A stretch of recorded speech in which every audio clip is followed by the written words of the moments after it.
Sesungguhnya Fir'aun telah berbuat sewenang-wenang di muka bumi dan menjadikan penduduknya berpecah belah.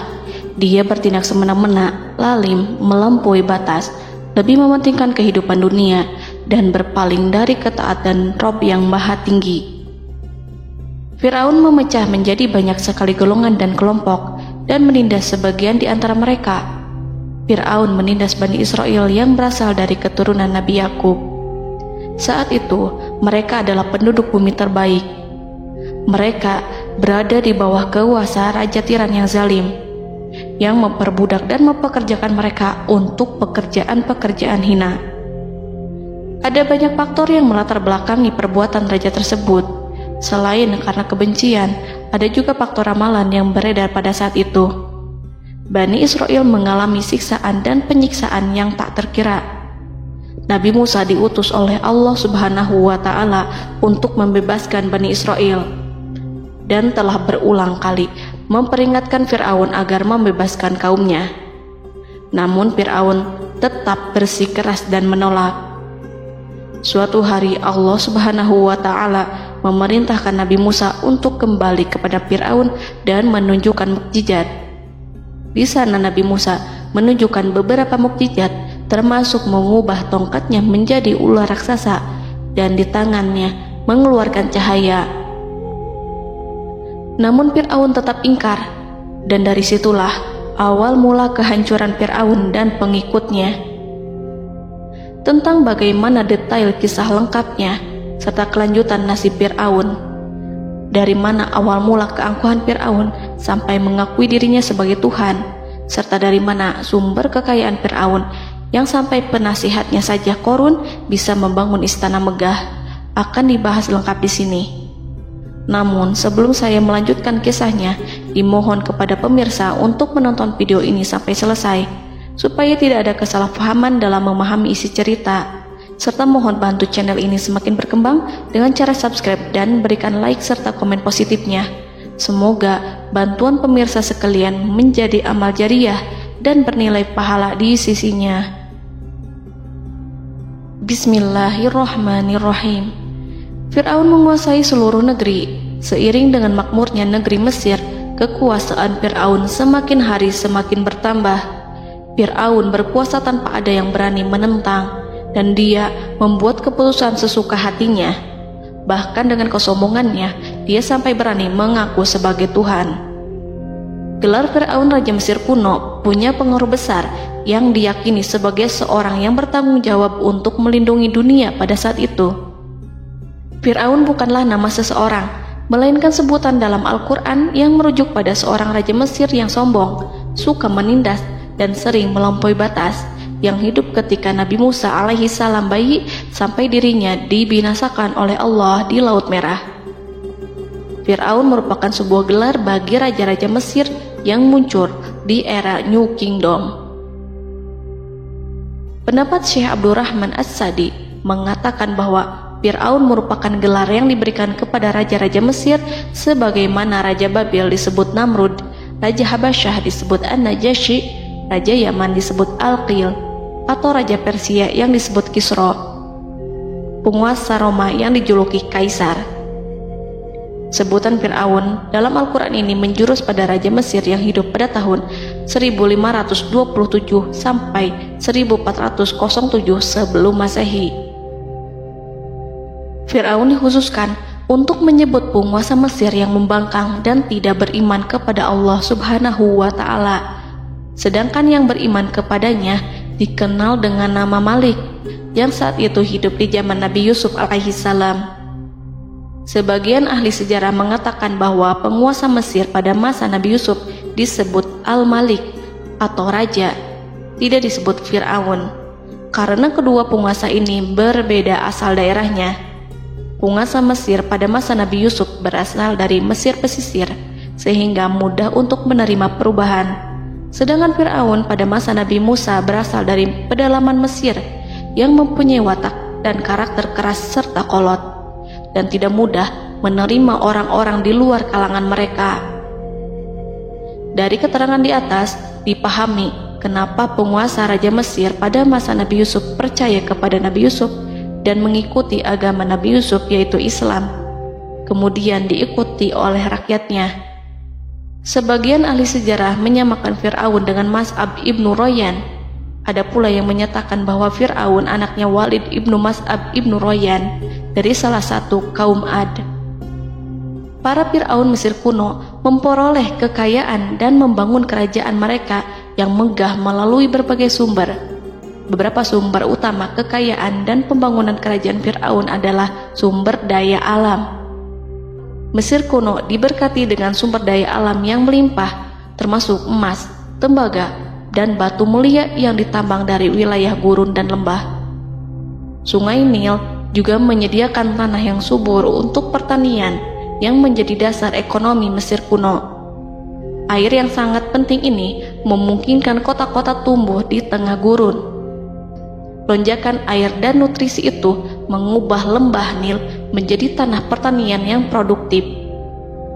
Menurut Organisasi Pangan dan Pertanian PBB, petani Mesir kuno adalah salah satu kelompok pertama yang melakukan pertanian dalam skala besar, menanam tanaman makanan seperti gandum, serta tanaman industri seperti rami untuk membuat pakaian.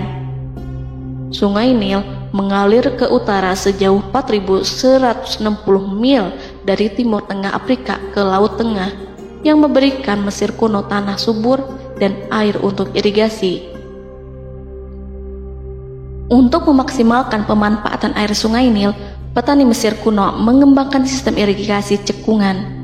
Mereka membangun jaringan tanggul berbahan tanah untuk membentuk cekungan. Kemudian mereka menggali saluran untuk mengarahkan air banjir ke dalam cekungan, di mana air akan menggenang selama sebulan hingga tanah jenuh dan siap untuk ditanami. Selain itu, Sungai Nil dapat dimanfaatkan untuk mengangkut material proyek-proyek konstruksi. Untuk mendapatkan manfaat dari Sungai Nil, orang yang tinggal di tepi sungainya harus mencari cara mengatasi banjir tahunan sungai ini.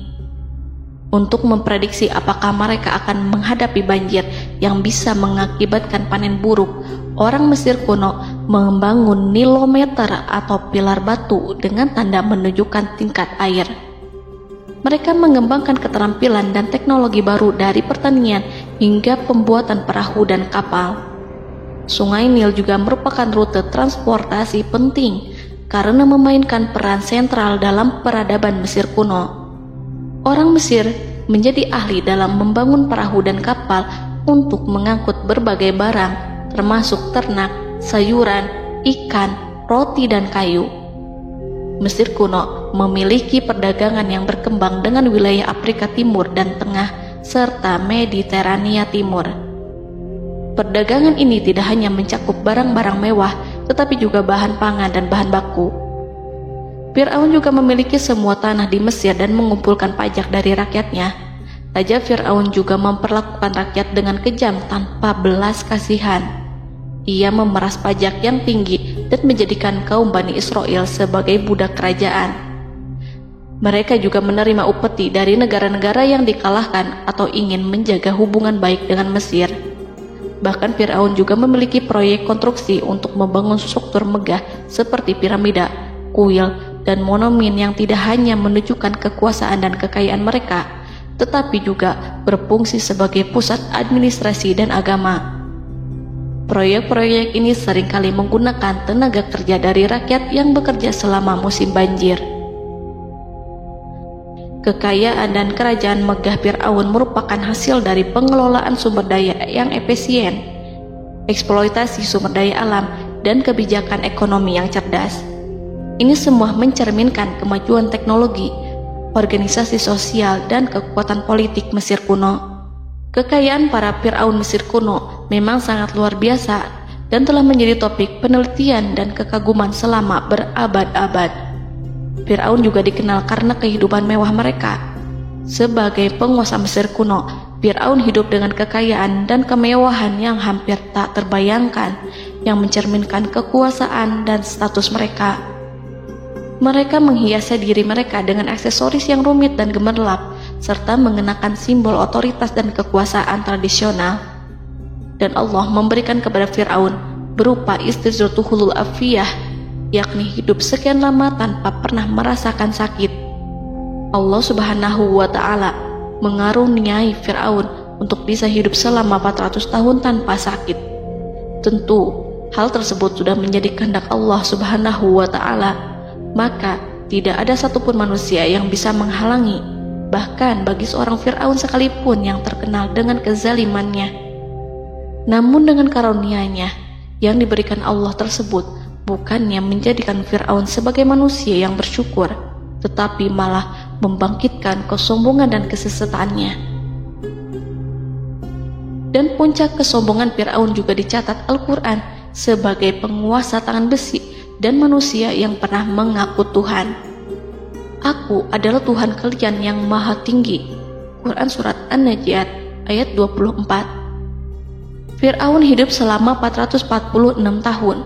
Selama hidupnya, Fir'aun memiliki tubuh yang sehat dan bugar tanpa pernah mengalami sakit, meski hanya berupa pusing atau flu sekalipun. Fir'aun bahkan tidak pernah merasakan kelelahan. Fir'aun tidak pernah merasakan perihnya lapar, kerongkongannya tidak pernah tersentuh panasnya dahaga. Seandainya dalam semalam saja Fir'aun dilanda sakit berupa pusing atau demam, maka ia akan sibuk untuk mengurus dirinya sendiri dan tidak berpikiran untuk mengaku bahwa ia adalah Tuhan. Hal ini pun dijelaskan dalam kitab Ihya Ulumuddin Al-Qut Al-Qulub oleh Imam Al-Ghazali. Sesungguhnya yang menyebabkan Fir'aun sampai berani mengatakan, "Aku adalah Tuhan kalian yang maha tinggi." Hal ini disebabkan karena ia mengalami masa sehat dalam hidupnya yang begitu lama. Kekejaman Raja Fir'aun diikuti dengan kesombongannya. Ia enggan bersyukur atas kemakmuran yang dianugerahkan Allah Subhanahu wa Ta'ala. Ia justru menjadikan negeri Mesir penuh dengan kemusyrikan. Sungguh, dia Fir'aun termasuk orang-orang yang berbuat kerusakan, dan kami hendak memberi karunia kepada orang-orang tertindas di bumi, dan hendak menjadikan mereka pemimpin dan menjadikan mereka orang-orang yang mewarisi bumi. Dan kami teguhkan kedudukan mereka di bumi, dan kami perlihatkan kepada Fir'aun dan Haman bersama bala tentaranya apa yang selalu mereka takutkan dari mereka. Surat Al-Qasas ayat 1-6. Haman yang merupakan penasihat dan sekaligus pelaksana proyek pembangunan menara untuk Fir'aun yang ikut berkontribusi dalam kesesatan Fir'aun, dan dia juga yang menjadi aktor utama atas kezaliman Fir'aun yang nantinya memberikan nasihat kepada Fir'aun dan mendorongnya untuk menolak ajaran Nabi Musa alaihi salam. Faktor yang mendorong Fir'aun melakukan tindakan keji ini adalah Bani Israel yang mempelajari suatu hal yang mereka riwayatkan dari Ibrahim, bahwa suatu saat nanti akan lahir seorang anak Bani Israel yang akan menghancurkan kekuasaan Raja Mesir. Berita gembira ini terjadi saat insiden antara Sarah, istri Nabi Ibrahim alaihissalam, dengan Raja Mesir yang saat itu berniat jahat terhadap Sarah. Namun Allah menjaganya. Berita gembira ini santer terdengar di antara Bani Israel. Kaum Kipti juga membicarakan berita ini, hingga sampailah juga ke telinga Fir'aun.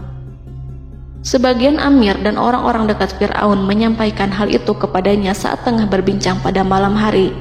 Waktu itu Fir'aun langsung menginstruksikan untuk membunuh seluruh anak laki-laki Bani Israel untuk mengantisipasi kelahiran anak yang dimaksud. Tapi apa boleh buat, kewaspadaan sama sekali tidak bisa menghindari takdir.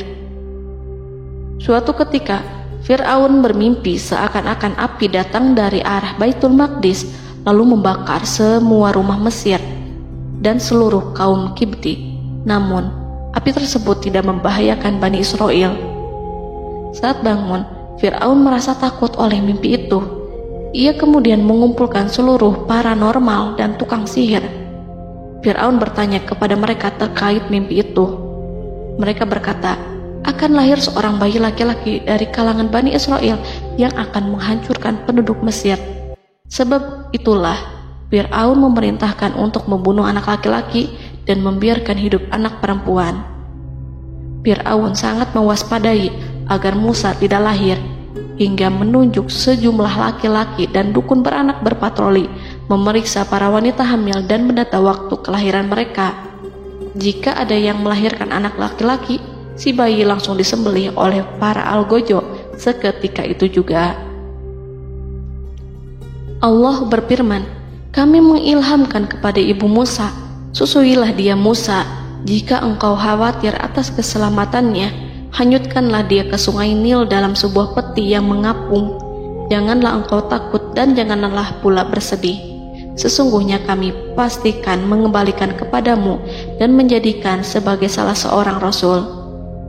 Surat Al-Qasas ayat 7. Pada saat itu, ibu Musa yang bernama Ayah Rika, ada juga yang menyebut Ayah Zakat, merasakan kesedihan yang amat dalam dan sudah mengantisipasi sejak pertama kali mengandung Musa. Kehamilannya ini memang tidak terlihat. Harun lahir pada tahun ketika hukuman mati bagi lelaki tidak berlaku, sementara Musa lahir pada tahun di mana bayi laki-laki harus dibunuh. Saat melahirkan, ibunya mendapat ilham agar Musa kecil diletakkan di dalam peti yang diikat dengan tali. Rumahnya tepat di hulu sungai Nil. Ia menyusui Musa, kemudian ketika khawatir pada seseorang, ia meletakkan Musa di peti itu, lalu dilepaskannya ke lautan, sementara talinya tetap dipegang. Setelah semua orang pergi, ia tarik kembali peti itu. Namun suatu hari, ibu Musa melepaskan peti itu, tetapi dia lupa tidak mengikatnya dengan tali, sehingga peti berisi Musa kecil itu hanyut bersama aliran sungai Nil hingga melintas tepat di depan istana Fir'aun. Selir-selir Fir'aun itu memungut peti dalam kondisi tertutup rapat. Mereka tidak berani membukanya. Peti itu kemudian diletakkan di depan istri Fir'aun, Asiyah binti Muzahim. Ada pendapat yang mengatakan bahwa Asiyah berasal dari Bani Israel dari keturunan Musa. Saat membuka penutup peti dan menyingkap tirai penutupnya, Asiyah melihat wajah Musa kecil memancarkan sinar-sinar nubuah kemuliaan. Begitu melihatnya, Asiyah langsung jatuh hati dan sangat mencintainya. Saat Fir'aun tiba, ia berseru, "Apa ini?" Kemudian ia memerintahkan untuk menyembelihnya, tetapi sang istri meminta agar bayi tersebut diberikan kepadanya. Sang istri berkata, "Dia adalah penyejuk mata hati bagiku dan bagimu." Fir'aun menimpali, "Iya, bagimu, tapi bagiku tidak. Aku tidak memerlukan bayi itu." Petaka memang selaras dengan tutur kata. Kata-kata istri Fir'aun, mudah-mudahan dia bermanfaat kepada kita. Allah memberikan manfaat yang ia harapkan. Di dunia, Allah memberikan hidayah padanya melalui sosok Musa, dan di akhirat, Allah menempatkan dia di surganya karena Musa. Atau kita ambil dia menjadi anak. Keduanya pun mengadopsi Musa karena mereka berdua tidak punya anak. Perkataan Asiyah ini diabadikan dalam Al-Quran surat Al-Qasas ayat 9. Dan berkatalah istri Fir'aun, "Ia adalah penyejuk mata hati bagiku dan bagimu. Janganlah kamu membunuhnya. Mudah-mudahan ia bermanfaat kepada kita, atau kita ambil ia menjadi anak, sedangkan mereka tidak menyadari." Dalam ayat ini Allah Subhanahu wa Ta'ala berfirman yang artinya, sedangkan mereka tidak menyadarinya. Ibnu Katsir menjelaskan maksud dari ayat ini, mereka tidak mengetahui apa yang dikehendaki Allah, bahwa di tangan anak itulah terjadinya kehancuran masa depan Fir'aun dan bala tentaranya. Mereka tidak mengetahui hukuman besar Allah yang dikehendaki terhadap Fir'aun dan pasukannya. Mereka tidak tahu bahwa Allah menakdirkan mereka untuk memungutnya. Saat Musa tinggal di kediaman Fir'aun, pihak keluarga ingin menyusuinya. Namun Musa tidak mau menerima susu wanita manapun. Ia juga tidak mau makan, hingga mereka dibuat bingung karenanya. Mereka berusaha sebisanya untuk memberi Musa makan, namun Musa tidak mau. Seperti yang Allah sampaikan dalam surat Al-Qasas ayat 12. Dan kami cegah dia Musa menyusu kepada perempuan-perempuan yang menyusuinya sebelum itu. Mereka kemudian mengirim Musa bersama para dukun beranak dan sejumlah wanita ke pasar. Mungkin Musa mau menyusu pada seorang wanita di sana. Saat semua orang berdiri di hadapan Musa, saudari Musa melihatnya. Ia tak memperlihatkan sikap seakan-akan mengenal bayi yang sebenarnya adalah adiknya. Mereka kemudian pergi bersama saudari Musa itu ke kediaman Musa. Musa kecil kemudian digendong ibunya untuk menyusui bayi itu. Bayi yang tidak lain adalah anaknya sendiri, langsung menyusu dengan lahap. Melihat hal itu, mereka merasa sangat puas dan gembira.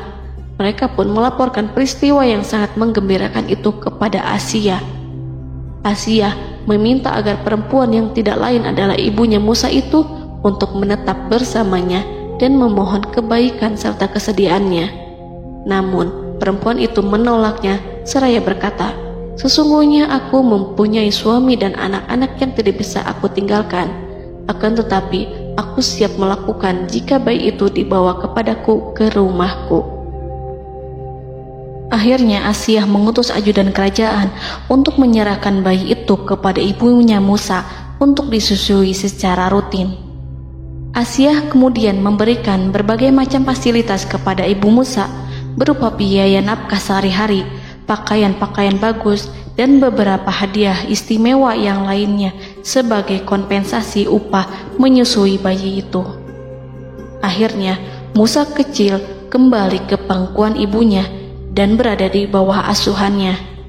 Allah telah menyatukan kembali bayi yang bernama Musa itu dengan ibunya sendiri. Fir'aun tidak akan menyangka jika Allah telah mempersiapkan sesuatu yang besar lewat kehadiran Musa kecil di kerajaannya. Sang Raja bengis lagi terpedaya oleh banyaknya pasukan yang dimiliki, kekuasaan, dan luasnya kerajaan yang maha agung yang tak terkalahkan, dan takdirnya tak bisa ditentang. Allah telah memutuskan bahwa bayi itu yang dia dan pengikutnya waspadai keberadaannya itu hingga dengan bengis membunuh banyak sekali nyawa yang tak terhitung jumlahnya. Padahal anak tersebut justru tumbuh dewasa di kediamannya, di atas kasurnya, memakan makanannya dan meminum yang ada di rumahnya. Fir'aun sendiri justru mengadopsi dan merawat serta mengasuhnya tanpa menyadari rahasia besar di balik itu. Anak itu yang membuatnya binasa di dunia dan akhirat karena menentang kebenaran yang nyata yang ia sampaikan kepadanya. Nabi Musa tumbuh dan hidup sebagai salah seorang dari keluarga kerajaan hingga mencapai usia dewasanya, di mana ia memperoleh asuhan dan pendidikan sesuai dengan tradisi istana. Allah Subhanahu wa Ta'ala mengaruniakannya hikmah dan pengetahuan sebagai persiapan tugas kenabian dan risalah yang diwahyukan kepadanya. Musa tumbuh menjadi seorang pemuda yang mempunyai fisik dan akhlak yang kuat. Allah anugerahkan kepada Musa kesempurnaan tubuh dan kekuatan jasmani. Musa juga menyadari bahwa dia hanyalah anak angkat. Tidak setetes pun darah Fir'aun mengalir padanya, dan bahwa ia keturunan Bani Israel yang ditindas dan diperlakukan sewenang-wenang oleh Fir'aun dan kaumnya. Maka dia berjanji kepada dirinya sendiri akan menjadi pembela bagi kaum-kaum yang lemah yang tertindas.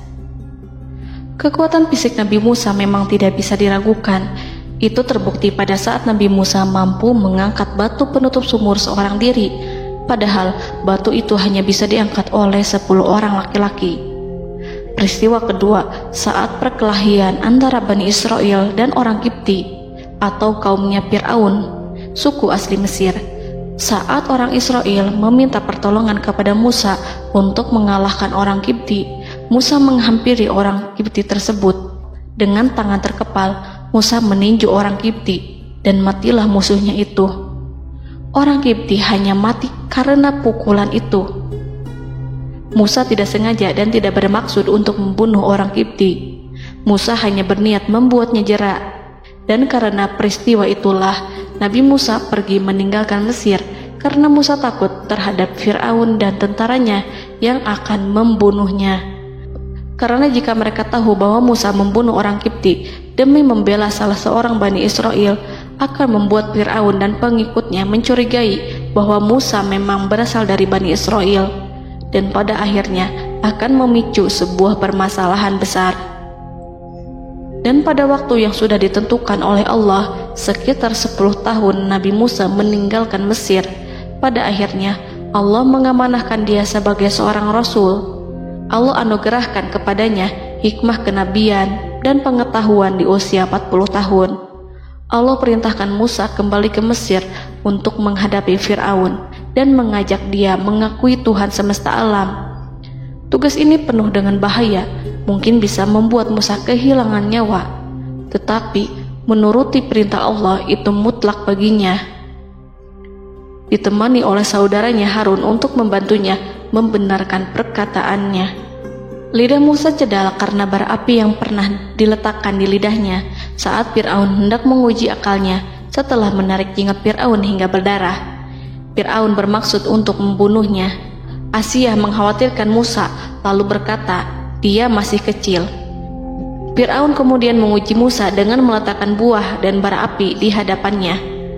Musa kecil hendak bermaksud meraih buah-buahan, tetapi tangannya dialihkan oleh malaikat. Lalu Musa mengambil bara api dan ia letakkan di lidahnya. Lidahnya cedal karena bara api ini. Musa meminta kepada Allah agar kekakuan yang ada di lidahnya dihilangkan sebagian, sebatas agar kata-katanya bisa dipahami, dan tidak meminta untuk dihilangkan secara total, karena para rasul hanya meminta sebatas yang diperlukan. Pergilah kamu kepada Fir'aun, karena dia benar-benar telah melampaui batas, maka berbicaralah kamu berdua kepadanya dengan kata-kata yang lemah lembut. Mudah-mudahan dia sadar atau takut. Quran Surat Toha ayat 42-43. Ini merupakan sifat santun dan kasih sayang serta rahmat Allah terhadap makhluknya, meski Allah mengetahui kekafiran dan kesewenang-wenangan dan kesombongan Fir'aun. Bersama Harun, Musa mendatangi Fir'aun setelah menemui beberapa rintangan yang lazim ketika akan menemui raja pada waktu itu.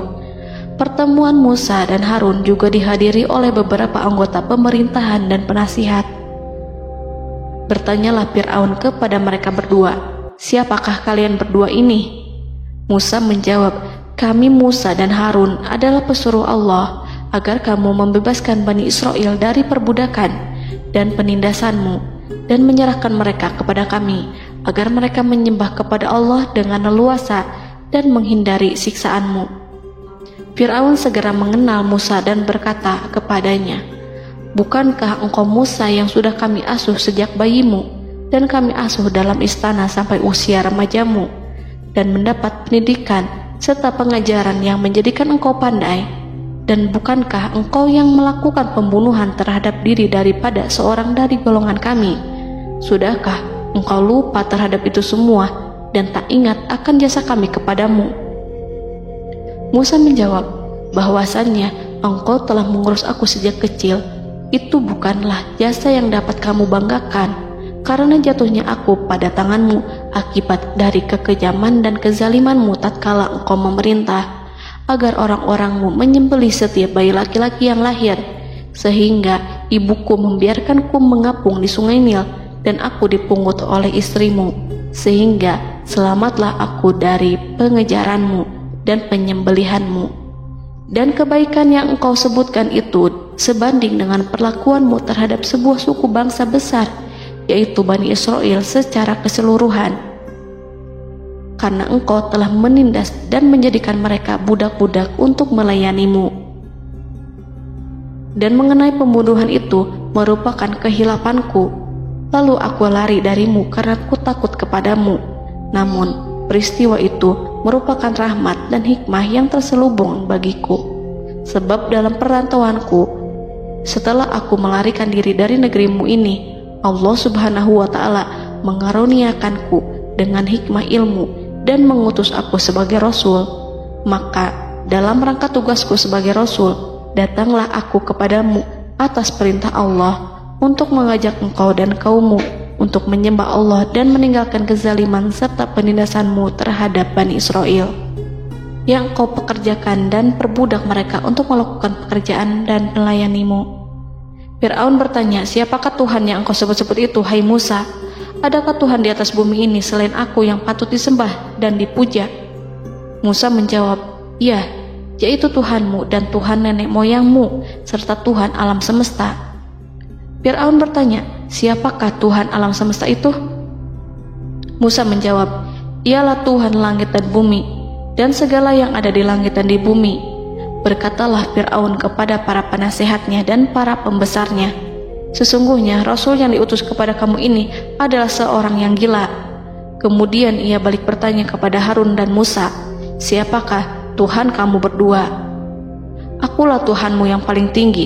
Surat An-Najiat ayat 23-24. Dan Fir'aun berkata, wahai para pembesar kaumku, aku tidak mengetahui ada Tuhan bagimu selain aku. Quran Surat Al-Qasas ayat 38. Fir'aun menentang, padahal ia tahu bahwa ia adalah hamba yang diatur, dan Allah lah yang menciptakan dan memberi bentuk rupa. Dan mereka mengingkarinya karena kezaliman dan kesombongannya, padahal hati mereka meyakini kebenarannya. Maka perhatikanlah bagaimana kesudahan orang-orang yang berbuat kerusakan. Quran Surat An-Naml ayat 14. Fir'aun beralih memakai kekuasaan dan wibawa yang ia miliki. Fir'aun berkata, jika engkau menyembah Tuhan selain aku akan memasukkanmu ke dalam penjara. Musa berkata, apakah engkau akan melakukan itu sekalipun aku tunjukkan kepadamu suatu bukti yang nyata? Fir'aun menjawab, tunjukkanlah sesuatu yang nyata itu. Maka Musa melemparkan tongkatnya. Tiba-tiba tongkat itu menjadi ular besar, dan Musa mengeluarkan tangan dari dalam bajunya. Tiba-tiba tangan itu menjadi putih bercahaya. Saking ketakutannya hingga membuat Fir'aun terkena diare, dalam sehari lebih dari 40 kali buang air. Namun Fir'aun sebagai raja yang mengaku Tuhan tentu tidak akan begitu saja menyerah kepada Musa, walaupun telah diperlihatkan 2 mukjizat. Bahkan Fir'aun berkata kepada kaumnya yang dikhawatirkan terpengaruh oleh mukjizat Musa, bahwa apa yang dilakukan Musa merupakan sihir, dan Musa Harun adalah ahli sihir yang datang dengan maksud menguasai Mesir. Salah satu penasehatnya, yaitu Haman, mengusulkan agar mengumpulkan semua ahli sihir dari berbagai penjuru kerajaan untuk bertanding mematahkan sihir Musa, yang tanpa pikir panjang Fir'aun setujui. Fir'aun pun berkata kepada Musa, apa yang kau bawa ini adalah sihir. Kami akan melawanmu dengan sihir yang sama. Fir'aun pun kemudian meminta Musa untuk bertemu pada waktu dan tempat yang disepakati, dan langsung disetujui Nabi Musa tanpa ragu sedikit pun. Inilah salah satu tujuan terbesar Musa untuk memperlihatkan ayat-ayat hujah dan bukti-bukti nyata Allah di hadapan halayak ramai. Dengan berbekal pertolongan Allah, Musa yakin akan menang melawan para ahli sihir itu. Maka pada waktu yang sudah ditetapkan, yakni pada permulaan hari, saat cahaya matahari mulai terik menyengat, sehingga kebenaran akan terlihat lebih jelas dan nyata, orang-orang berbondong-bondong menuju tempat yang sudah ditentukan untuk melihat pertandingan sihir yang sudah dihadiri ribuan tukang sihir. Menurut Muhammad bin Ka'ab, mereka berjumlah 80.000 ahli sihir. Mereka sudah dijanjikan hadiah dan uang yang besar jika berhasil mengalahkan Musa. Para penyihir istana berkata, wahai Musa, apakah engkau yang mau lebih dahulu ataukah kami? Musa menjawab, silahkan kalian lebih dahulu. Maka ketika tali-tali dan tongkat-tongkat ahli sihir dilemparkan, tiba-tiba berubah menjadi seakan-akan ia merayap cepat karena sihir mereka. Ada rasa takut yang menyelimuti hati Musa, takut jika orang-orang terkena fitnah sihir dan tipu daya mereka. Namun Allah langsung menguatkan Musa dan berkata yang diabadikan dalam Quran Surat Toha ayat 65-69, janganlah engkau takut, sungguh engkaulah yang unggul, dan lemparkanlah apa yang ada di tangan kananmu, niscaya ia akan membuat. Apa yang mereka buat itu hanyalah tipu daya tukang sihir belaka, dan tidak akan menang tukang sihir itu dari manapun ia datang. Saat Musa melemparkan tongkat, tongkat itu berubah menjadi ular besar yang memiliki kaki, berleher besar, dan bentuk yang menakutkan, hingga semua orang lari dan menjauh. Ular itu kemudian menelan tali-tali para tukang sihir dengan satu persatu dengan gerakan super cepat. Semua orang melihatnya dengan penuh keheranan, sementara para tukang sihir mereka tercengang dan bingung kala melihatnya. Mereka melihat sesuatu yang sama sekali tidak pernah terlintas di benaknya dan juga berada di luar bidang yang mereka kuasai. Saat itulah mereka tahu pasti bahwa yang mereka lihat itu bukanlah sihir, sulap, khayalan ilusi ataupun kebohongan semata, tetapi sebuah kebenaran yang hanya bisa dilakukan oleh Yang Maha Benar, yang mengutus mukjizat tersebut dengan benar. Allah menyingkap tabir kelalaian dari hati mereka, menyinarinya dengan petunjuk yang Ia ciptakan dan menyingkirkan gumpalan keras di hatinya. Mereka segera bertaubat dan tunduk sujud kepadanya. Dengan lantang mereka mengatakan kepada semua yang hadir tanpa memperdulikan hukuman ataupun siksaan apapun, "Kami beriman kepada Rob seluruh alam, yaitu Tuhannya Musa dan Harun." Fir'aun yang congkak dan sombong tentu sangat marah dengan apa yang disaksikannya itu ketika melihat ahli-ahli sihirnya begitu cepat menyerah dan mengakui kekalahan kepada Musa, bahkan menyatakan beriman kepada Tuhan Musa dan Harun. Tindakan itu dianggapnya sebagai pelanggaran terhadap kekuasaannya dan penentangan terhadap ketuhanannya dan merupakan tamparan bagi kewibawaannya. Fir'aun berkata kepada mereka, "Apakah kalian telah beriman kepada Musa sebelum aku memberi izin? Kenapa kalian tidak terlebih dahulu bermusyawarah kepadaku sebelum melakukan tindakan keji di hadapan rakyatku ini? Dia itu pemimpinmu yang mengajarkanmu sihir, dan bukankah ini adalah persengkongkolanmu terhadapku? Musa dapat mengalahkan kamu sebab ia mungkin merupakan guru dan pembesar yang mengajari sihir kepadamu, dan kamu telah mengaturnya, dan sandiwaramu ini tak akan kubiarkan. Akan kupotong tangan dan kakimu secara bersilang, dan sungguh aku akan salib kamu pada pangkal pohon kurma sebagai balasan dan hukuman atas pengkhianatanmu ini." Walaupun melihat langsung kebenarannya, Fir'aun tetap tidak percaya. Dia tidak suka keyakinan para penyihir terhadap Musa. Para penyihir itu yang telah mengakui keimanan mereka kepada Allah tak merasa gentar ataupun takut, karena ketika para tukang sihir itu sujud, mereka melihat rumah dan istana-istana di surga yang telah dipersiapkan untuk mereka. Semuanya dirias untuk menyambut kedatangan mereka. Karena itu, mereka tidak peduli dengan ancaman Fir'aun.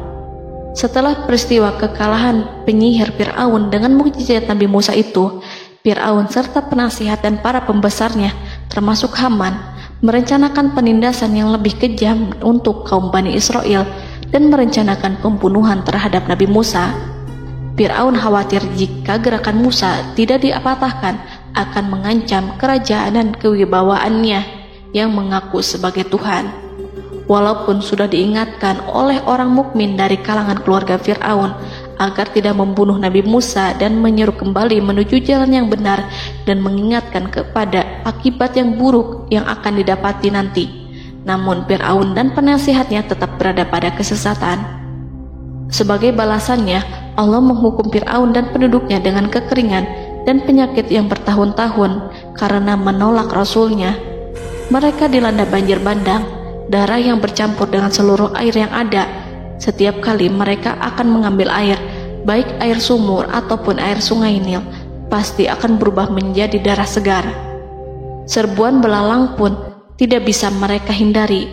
Belalang menghinggapi tanaman hingga tak menyisakan satupun buah, daun ataupun rumput.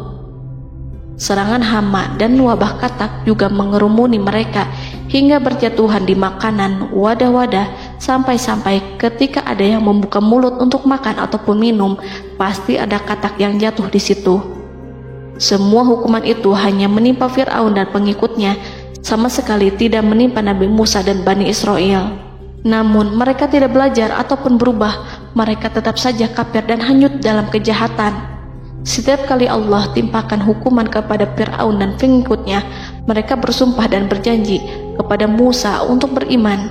Namun ketika hukuman itu dihilangkan, mereka ingkar janji berpaling dan kembali kepada keburukan seperti sedia kala. Dari semua penderitaan ini, Allah perintahkan Musa membawa pengikutnya keluar dari Mesir, memulai perjalanan berbahaya antara hidup dan mati. Setelah mengetahui keberangkatan Nabi Musa dan Bani Israel, Fir'aun bersama tentaranya bergerak untuk membantai mereka. Dengan pasukan besar yang berjumlah lebih dari 1.600.000 personil, ditambah 100.000 ekor kuda berwarna hitam legam, Fir'aun berhasil mengejar rombongan Nabi Musa yang saat itu berjumlah 600.000 prajurit di pantai Laut Merah saat matahari terbit. Pasukan Fir'aun mengepung mereka dari semua arah. Di belakang mereka ada tentara Fir'aun yang kejam, sementara di hadapan mereka Laut Merah yang membentang luas. Kala situasi kian genting dan Fir'aun beserta seluruh pasukannya mendekat dengan kesungguhan hati, diperkuat dengan persenjataan, juga dengan amarah dan kedengkian, penglihatan tidak menetap mengarah ke suatu tujuan, dan hati naik menyesak sampai ke tenggorokan. Saat itulah Yang Maha Penyantun lagi kuasa, Rob Arsy yang mulia, mewahyukan kepada Musa, "Pukullah laut itu dengan tongkatmu." Maka tatkala Musa memukulkan tongkatnya ke lautan, laut itu pun terbelah. Air lautan berdiri tegak laksana gunung yang terbelah oleh kuasa yang maha agung, yang bersumber dari zat yang mengatakan kepada sesuatu, "Jadilah," maka jadilah sesuatu itu. Allah memerintahkan angin barat untuk menyapu kerikil-kerikil hitam lautan, hingga dasar lautan berubah menjadi tanah yang kering, yang tidak melekat pada kaki-kaki kuda dan hewan. Allah memerintahkan Musa untuk melintas bersama kaumnya. Mereka segera turun melintas dengan senang. Mereka menyaksikan sebuah hal yang membuat mata tercengang dan memberikan petunjuk pada hati orang-orang yang mukmin. Setelah Musa bersama kaumnya melintas secara keseluruhan dan keluar dari lautan, saat itulah pasukan garis depan Fir'aun baru masuk. Saat itu Musa bermaksud memukulkan tongkat ke lautan agar kondisi laut kembali seperti sedia kala, agar Fir'aun dan pasukannya tidak bisa mengejar. Tapi Allah yang Maha Kuasa dan pemilik keluhuran memerintahkan agar lautan tetap dibiarkan seperti itu, seperti yang Ia firmankan. Saat Musa membiarkan lautan dalam kondisi terbelah dan Fir'aun tiba di tepi pantai, ia melihat sesuatu yang dahsyat. Kondisi ini membuatnya tercengang, dan ia tahu betul bahwa apa yang dilihatnya adalah pekerjaan Rob Arsy yang mulia, seperti halnya mukjizat lain yang pernah ia lihat sebelumnya. Fir'aun berhenti dan tidak maju. Ia menyesal karena mengejar Bani Israel dalam situasi seperti ini. Di saat penyesalan tiada lagi membawa guna, namun Fir'aun memperlihatkan sikap tangguh dan kuat di hadapan para pasukannya dan memperlakukan mereka layaknya musuh. Jiwa kafir dan watak keji Fir'aun mendorong dirinya mengatakan kepada kaum yang ia perdaya hingga patuh dan mengikuti kebatilannya, "Lihatlah bagaimana lautan ini terbelah agar aku bisa mengejar budak-budakku yang melarikan diri dari kekuasaanku, menyimpang dari ketaatanku, dan meninggalkan negeriku." Fir'aun bersembunyi di barisan belakang dengan harapan ia bisa selamat, tapi mustahil ia bisa selamat. Fir'aun terlihat maju mundur. Dan pada kesempatan itu, Jibril menampakkan diri dalam wujud seorang penunggang kuda perawan, lalu melintas di hadapan kuda jantan yang ditunggangi oleh Fir'aun. Kuda yang ditunggangi Fir'aun meringik menghampiri kuda yang ditunggangi Jibril. Fir'aun kemudian masuk ke dalam lautan hingga mendahului kuda dengan tangkas dan cepat. Fir'aun tidak menghindari mara bahaya dari dirinya ataupun mendatangkan manfaat. Mereka segera menyusul hingga semuanya berada di lautan. Setelah bagian depan hendak mencapai tepi, Allah memerintahkan Musa melalui wahyu untuk memukul lautan dengan tongkat. Musa memukul lautan dengan tongkat. Lautan kembali menyatu seperti sedia kala dan menenggelamkan mereka semua. Tak seorang pun yang selamat. Allah menggambarkan tentang bagaimana Fir'aun didengkot orang-orang kafir Kipti tenggelam. Gelombang besar sesekali turun dan sesekali naik membawa Fir'aun. Bani Israel melihatnya dan juga pasukannya, seperti apa siksa dan petaka besar yang Allah timpakan kepadanya dan juga pasukannya, agar Bani Israel senang dan lega. Saat Fir'aun menyaksikan kematian dan mulai sakarat, Ia kembali kepada jalan kebenaran dan bertaubat, serta beriman pada saat keimanan tiada lagi membawa guna. Seperti yang Allah sampaikan dalam ayat yang lain, sesungguhnya orang-orang yang dipastikan mendapat ketetapan Rabb-Mu tidaklah akan beriman meskipun mereka mendapat tanda-tanda kebesaran Allah hingga mereka menyaksikan azab yang pedih. Quran Surat Yunus ayat 96-97. Seperti itulah Musa mendoakan keburukan pada Fir'aun dan golongannya agar harta benda mereka dibinasakan, hati mereka diikat sehingga mereka tidak akan beriman hingga melihat siksaan yang pedih, yaitu ketika keimanan tidak ada lagi membawa guna bagi mereka, sekaligus sebagai penyesalan bagi mereka. Allah berfirman kepada Musa dan Harun saat keduanya mengucapkan doa tersebut, sungguh telah diperkenankan permohonan kamu berdua. Quran Surat Yunus ayat 89. Siksaan yang ditimpakan kepada Fir'aun dan pasukannya ini merupakan jawaban atas doa Musa dan saudaranya Harun.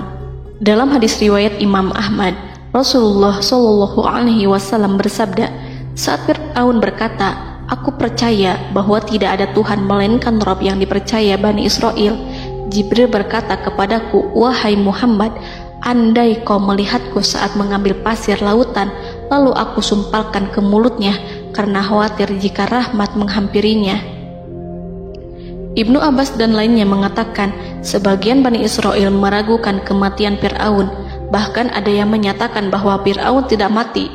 Allah kemudian memerintahkan lautan untuk mengapungkan jasad Fir'aun.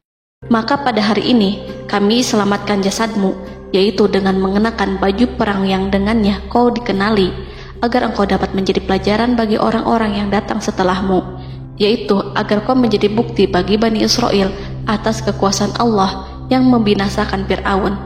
Karena itu, sebagian salaf membaca, kemungkinan yang dimaksud adalah kami menyelamatkan jasadmu beserta baju perangmu agar kau menjadi pelajaran bagi orang-orang setelahmu dari kalangan Bani Israel, dan mereka tahu bahwa kau telah binasa.